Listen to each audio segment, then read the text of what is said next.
BlueMetric is mission-ready water. We are world-class experts solving our clients' most challenging environmental problems. BlueMetric provides a full range of environmental consulting services supported by bespoke engineering solutions for emergency, self-contained, and permanent water systems, and is always mission-ready with a full range of in-house support.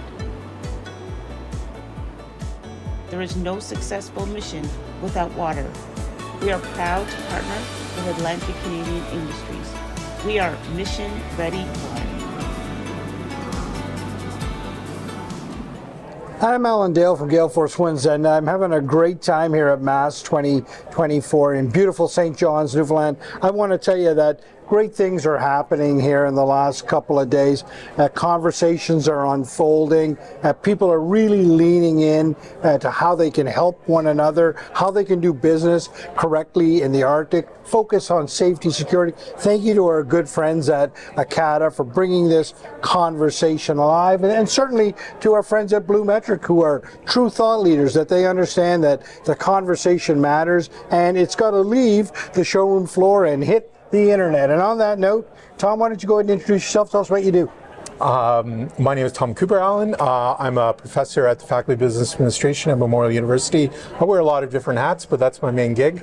And I'm very pleased to be here at the conference and speaking to Gale Force Winds again.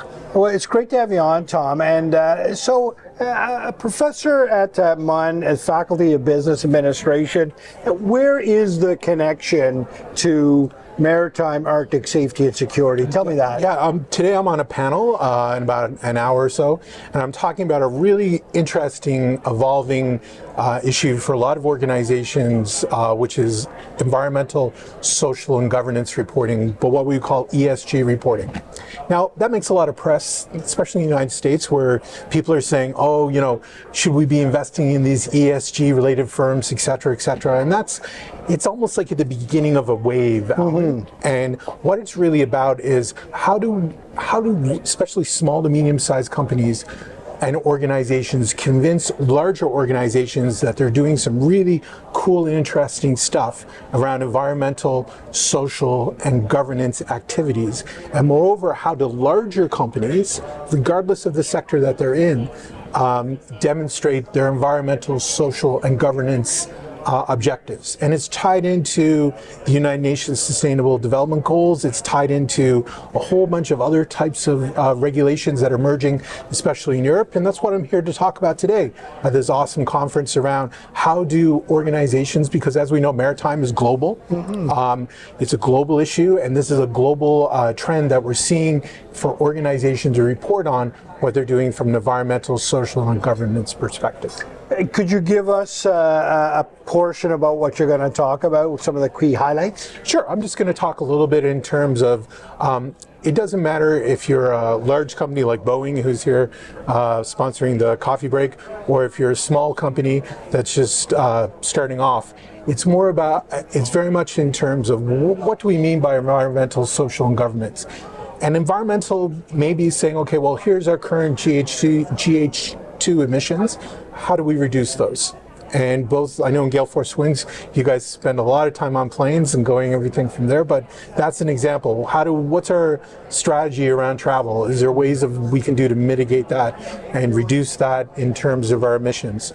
On the social side, talking about all the amazing things that organizations are already doing on the social side. Not only just creating jobs, but maintaining communities, making investments in communities. We've just had a great presentation on infrastructure. The infrastructure that organizations develop, that's not just for them, it's also for the communities that they're developing. And on the governance side, we've had some great conversations at this conference around indigenous business, doing business with indigenous communities. That's another example in terms of what does your workforce look like? The key thing, Alan, is really about not only what we're doing in the present, but what we want to do in the future. What are our commitments going to be? Where do we see the next 5 years? And that, for me, as a professor who teaches strategy and risk management and corporate social responsibility, it's really great because it kind of encapsulates a number of the different themes that I've been studying, doing research on, and doing advisory work over the last 25 years. you know, it's all well and good to do these things. How do people capture what they're doing and explain it? Because it's hard to get your head around. Sure. Sort of explaining the good things that are being done. How do they do that? There's lots of guidance these days, and that was the thing maybe 5, 6, 7 years ago. There wasn't huge amounts of guidance in terms of what you can try to address. But we have the Global Reporting Initiative, GRI, and there's other standards like the TCBSD. This is a whole area of acronyms. But there's lots of really great guidance out there to help organizations demonstrate and talk about what they're doing. It's not hard, Alan. Mm-hmm. That was the thing that's really struck me. It's a lot of times is recording what you're doing already, because especially in a regulated environment like the marine sector, you're already having to report to regulators in terms of this is what we did, this is our operations, this is what we're trying to achieve. It's just encapsulating that reporting, making it public facing and making commitments for the future in terms of what you want to do. So it's not that complicated. I find there's maybe sometimes a psychological barrier, right? Because you're saying, oh God, you're going to make us report on this as well, but you're doing all of it already. Yeah. Make it a part of your marketing, make it part of your strategy, make it part of your branding. And I think you could really position yourselves both strategically as well as operationally for the future. Well, I love that answer. I mean, making it part of your branding, making it part of telling your story. Exactly. And I love the fact that, and you're so right, they're doing most of it anyway. Now it's just extrapolating it out and say, here's where we're trying to get to, right? And tell that story. And that's a great explanation. Listen, I look forward to your presentation today. It's always good to have you on. The show's been good for you so far? It's been excellent. Gale Force Winds is one of the top ways, for me at least, as someone both as an academic and as a practitioner, to find out what's going on. You got a great, you and Jerry have a great program here. I always look forward to listening to the show and listening to all the things that are going on, and keep up the great work, guys. Well, listen, we certainly appreciate that. Those are very kind words. I love it when I see government, industry, and academia all coming together on a show like this, and everybody working for the collective good of our society. Well done to you, sir. Thank you. Thank you, Alan. Great to see you again. Take care. BlueMetric is your partner and works with Atlantic Canadian industries and organizations who are concerned about the water health of our planet and the people who inhabit it in an environmentally and culturally sensitive manner. BlueMetric joins the growing number of like-minded, innovative Atlantic Canadian companies who are changing the environmental landscape for the globe in a world-class way.